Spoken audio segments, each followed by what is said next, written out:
Please, free sitting. Let's continue, Honorable. Sorry Right, for the Honorable Speaker, we have seen government recently, while we're in the process of rationalization, coming up with a new unit which they have called the State House Revenue Intelligence and Strategic Operations Unit that was created to fight corruption in URA. We ask, is this not duplication? Because we have several anti-graft fighting entities. Why not empower them as opposed to creating a new entity? This might not be a creature of statute as is the case with others, but it's a full-fledged unit that's meant to have operational funds. It's meant to have a structure. Why? Government needs to help us understand, because you came here and told us, let's rationalize entities, cut down on expenditure. But you're creating new entities to do work that, in our view, should be executed by already existing entities, which we should be empowering.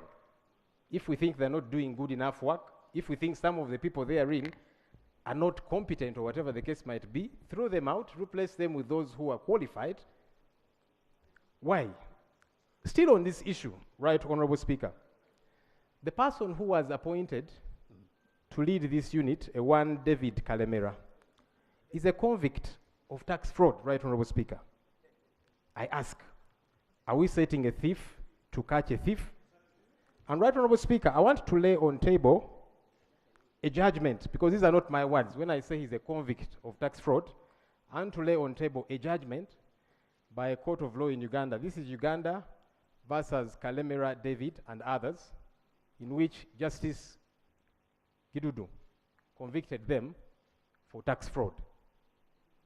And this is, so I'm laying this on table, right, Honorable Speaker. This is the person that's been appointed to fight corruption. He was convicted for corruption, for tax fraud. It does not make sense at all, right, Honorable Speaker.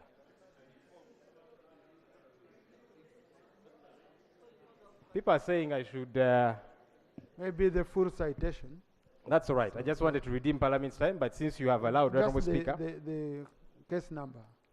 Republic of Uganda, in the High Court of Uganda, Anti-Corruption Court at Kololo, criminal case number 7 of 2018.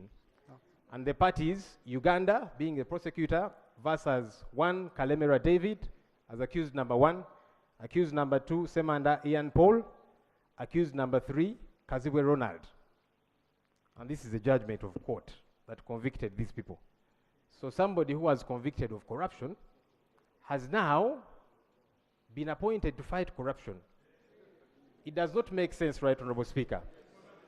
And, right, Honorable Speaker, just as we conclude. These are the kind of things that annoy the citizens of Uganda who don't think we are serious about the fight against corruption. Because when we are appointing corrupt people, according to court, to fight corruption, people get agitated. Finally, right, Honorable Speaker, and this one I'll request that it be addressed by yourself, right, Honorable Speaker. Honorable Senyonyi, just a minute. On procedure, the rules are very clear. No, just a minute. Honorable colleagues, when I'm chairing a house, never access a microphone without my permission. Please. Please. And why I'm emphasizing this, the people of the Hansard are complaining for people speaking in a microphone and they fail to get a record of who is on the floor.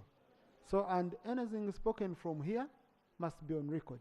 So I request that one we keep, so that we make it very easy for our record to look cleaner and monitor. Thank you, Right Honorable Speaker. Finally, Right Honorable Speaker, the other two issues we are seeking for government to clarify, but this particular matter, the final one, I request yourself, because as far as I am concerned, it should be clarified by office, Right Honorable Speaker. There seems to be double standards within this, our institution called Parliament of Uganda, Right Honorable Speaker.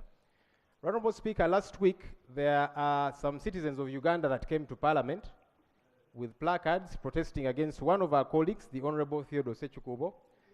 They came the first day, and he's present in the House. They came the first day, they were ushered into Parliament nicely with their placards. Then they came the following day. They were still ushered in, Right Honorable Speaker. Right Honorable Speaker, you received them on behalf of the Speaker, you asked that a few of them come to meet you from the group which came to Parliament. And some of us were happy that this Parliament is able to be accessed decently by people who are saying we are peacefully protesting. Today, Right Honourable Speaker, there are some young people who, as we have been witnessing, have been coming to Parliament in similar fashion with placards, marching, saying they have concerns about corruption in Parliament and elsewhere, and they were coming in similar fashion, like those ones, to come and raise their concerns here in Parliament before us and before you, Right Honourable Speaker. Many of them have been bundled up, they have been beaten up, many are in jail. And so I thought, the same way, Right Honourable Speaker, you received those who were protesting, apparently, against one of our honourable colleagues, you would receive them in similar manner, because they're saying they have concerns as citizens of this country, concerns about Parliament of Uganda, concerns about many government entities, concerns about corruption, Right Honourable Speaker. I don't know why they were not accorded the same kind of treatment, the same kind of respect, because they were not coming to fight.